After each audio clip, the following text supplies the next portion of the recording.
Está con nosotros Danilo Díaz, quien ha sido invitado de este programa en otras oportunidades para hablar de sus libros, periodista deportivo, que ha realizado ya varias publicaciones, pero esta publicación, este libro que se llama Cracks, es distinto, es un libro especial, tiene mucho de libro objeto, pero también de libro pop, es, podríamos decir, una historia gráfica de los grandes cracks del fútbol mundial. Danilo, bienvenido, ¿qué tal? ¿Qué tal, Polo? ¿Cómo estás? Buenas tardes.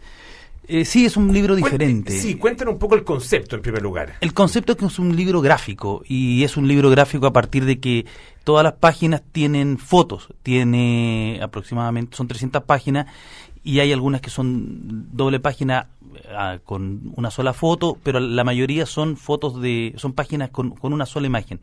Y son imágenes en general de un recorrido de grandes jugadores de todos los tiempos, pero que actuaron en mundiales, acompañado con una reseña biográfica, con algún dato estadístico importante, por ejemplo, su cantidad de partidos internacionales, en el caso de los que no están en actividad, la fecha de nacimiento, los mundiales que disputaron, y es por eso que, por ejemplo, en este libro uno no se va a encontrar con Alfredo Di Stéfano, que es uno de los 5 mejores jugadores de todos los tiempos, pero no estuvo en la Copa del Mundo, aunque vino a Chile y no pudo jugar, lesionado por la selección española. Pero yo creo que la gran gracia aquí es el registro fotográfico. Hay una foto sobre el final donde se inicia el capítulo de Chile, que es una foto de la selección chilena en el Mundial de 1930, que es una foto que yo nunca había visto, en la formación de Chile. Y ahí uno se da cuenta que, claro, la edad de los jugadores era bien parecida a la de los de ahora, pero yo te diría que un poquito más grandes, y es la vestimenta, y está el valor histórico de que es la primera selección nacional en una Copa del Mundo. Hay algunas de las fotografías, porque es una combinación de fotos. Estamos conversando con Danilo Díaz, periodista, autor de este libro que se llama Cracks, junto con María Paz Garafulich y Jennifer King. Tú vas a contar después quiénes son y qué participación tuvieron en este libro. Hay muchas de estas fotos, bueno, algunas que uno recuerda directamente, que somos ya más viejos, del Mundial de 78, por ejemplo, que trae una nostalgia gigantesca. Sí. Y bueno, y varios otros mundiales, personajes, qué sé yo, como que uno de repente se olvida de lo bueno que eran, como Teófilo Cubillas, por ejemplo, la selección peruana. Pero me recordó un poco los álbumes de los mundiales. Tiene algo como de los álbumes de los mundiales, sí. Cuando las caritas y también algunas de las imágenes, cuando en una época en que sí había muchos cracks, pero eran cracks con un carácter distinto al de las personalidades futbolísticas de ahora. Eran cracks básicamente dentro de la cancha, y lo que pasaba con ellos fuera de la cancha, no sé, o no se sabía o no interesaba tanto. Eran como más cercanos a uno. Me parece. Eran, bueno, más seres humanos y menos celebridades, claro. más deportistas. Estoy pensando hablábamos hace poco de Cristiano Ronaldo, el propio Messi, o algunos de nuestros grandes jugadores. Si uno compara de Zamorano en adelante, lo compara con los cracks anteriores de Caselli hacia atrás, digamos, claro. Y hay una transformación. Hay una diferencia, por ejemplo, cuando yo me recuerdo en Revista Don Balón, en La Tercera, en el Mercurio, hace 10, 15, 20 años, uno hablaba con un jugador y el jugador te decía, anda para la casa a hacer la nota. Y uno iba a la casa del jugador a hacer una entrevista. Hoy día hay que ponerse de acuerdo con el encargado de prensa del club muchas veces, que el jugador quiere, que el representante no quiere, y se transformó todo esto en un gran negocio. Y si, por ejemplo, el medio que va a entrevistar no es del deporte, de inmediato le cobran a los medios, sucede en los canales de televisión. Hay una dinámica que se comenzó a establecer, yo te diría, a partir de mediados de la década de los 90 hacia acá. Y eso a nivel internacional también es lo mismo. Yo creo que el único país que se salve en eso, yo creo que, y en eso son distintos, a partir incluso del presidente de la República que tienen, es Uruguay.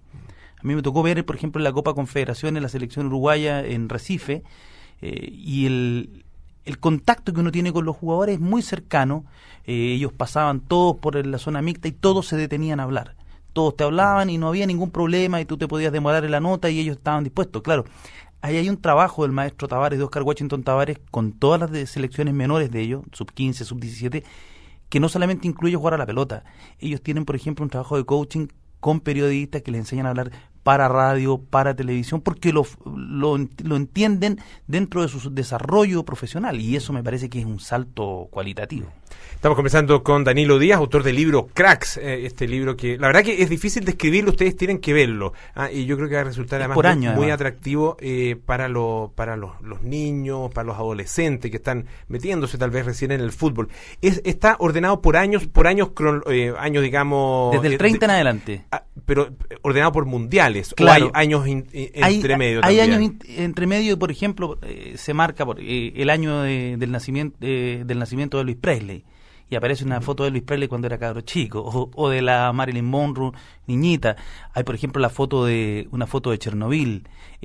Hay fotos de niños jugando en la Segunda Guerra Mundial fútbol, o sea, en una calle, está Londres destruido, y los niños jugando a la pelota, o sea, y ahora, por ejemplo, con la visita de Novak Djokovic a Chile, cuando leí el otro día una nota que me parecía muy llamativo, que él tenía 12 años, o 10 o 12 años, bombardeaban Belgrado, él estaba en el subterráneo de la casa de su abuelo, y cuando tenía un tiempo y podía, salía a jugar tenis al barrio y jugaba con la Ana Ivanovic.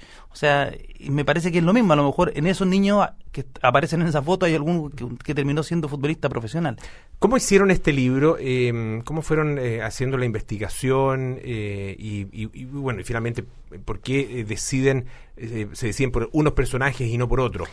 Porque claro, si uno reduce tal vez a los 10 mejores de todo esto, ahí puede haber discusión, pero hay nombres Vamos a estar toda la noche. Claro, pero hay nombres que son obvios, sí. ¿no es cierto? Pelé, Maradona, claro, Zidane. Exacto, pero si uno lo agranda eso, porque aquí son hartos jugadores, ¿cuántos son en total? Era una lista de 150 y se fue reduciendo, pero lo central acá fue un criterio de que hayan tenido un valor de héroe también, de figura, pero también hay algunos antihéroes, por ejemplo el caso de Carlos Caselli, que siendo uno de los mejores jugadores chilenos de todos los tiempos, fue a 2 mundiales y en los 2 mundiales le fue mal.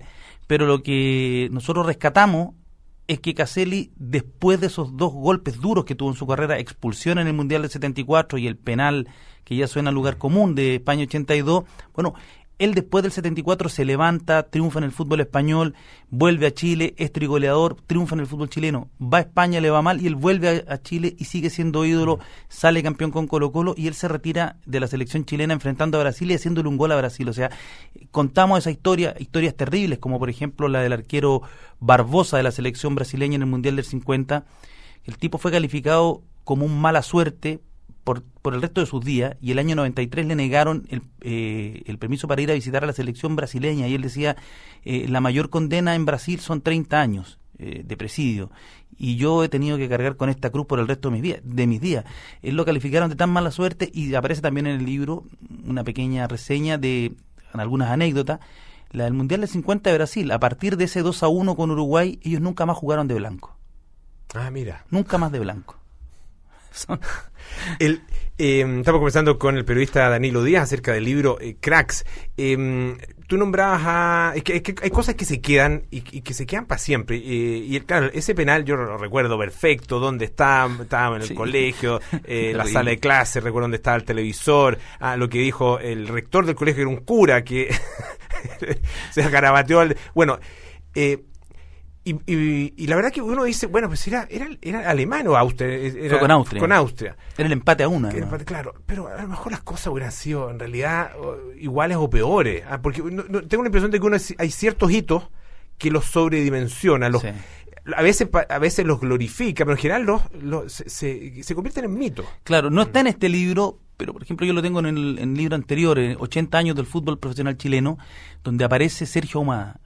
Sergio Ahumada es un jugador extraordinario que nadie se acuerda e hizo algunos de los goles más importantes de la historia del fútbol chileno. En este libro, por ejemplo, sí viene en algún momento Eladio Rojas, lo mencionábamos con fotos, porque Eladio Rojas ha hecho los 2 goles más importantes de la historia del fútbol chileno. El 1-0 frente a Yugoslavia y el segundo gol frente a Unión Soviética, que le permite a Chile jugar una semifinal del Mundial, que hoy día uno lo mira y lo ve tan distante. Bueno, este libro se llama Cracks, está escrito por Danilo Díaz, María Paz Garafulich y Jennifer King, quienes trabajaron más bien en la parte gráfica, claro, y en la propuesta artística, ¿no es cierto? María Paz es abogada y se encargó básicamente, trae muchas reseñas y mucha información cultural de qué es lo que estaba pasando en ese momento, rescata muchas citas, hay rescate de algunos cuentistas y escritores chilenos, por ejemplo, de Jaime Collier. Hay una gran crónica que publicó Pancho Moat el año 2006 sobre Matías Sindelar, un jugador austriaco, judío, que antes del Mundial de 50 es considerado uno de los 3 o 4 mejores jugadores de todos los tiempos, y él, ante la obligación de jugar por la selección alemana y ya ante la discriminación, veía la cosa como venía, él toma la decisión de suicidarse junto a su mujer. Es una historia terrible. Bueno, todo eso está mezclado, historias de futbolistas con la historia finalmente, sobre todo del siglo XX, las guerras que hubo en el siglo XX, los políticos. La Jennifer es la diseñadora. Perfecto. Porque el libro no es un libro cualquiera, es un libro que tiene un diseño de autor. No es poner bloques de texto, sino que aquí es un trabajo de autor. Un libro, como decía, además con una mezcla tremenda de cosas, donde están los distintos jugadores, qué sé yo, en una página uno se encuentra con Salenko, por ejemplo, y a la página siguiente con la oveja Dolly, y un poco más allá con Teresa de Calcuta en su reunión con Lady Di, etcétera, y por supuesto todas las anécdotas futbolísticas de rigor. La Kim Basinger, por ejemplo, de los años 80, la Boderek, perdón, de los años 80, que marca una generación. Cracks, entonces, de Danilo Díaz, está ya en las librerías, un libro realmente muy bonito, muy recomendable. Muchas gracias, Danilo, por estar con nosotros. Gracias, Polo, como siempre.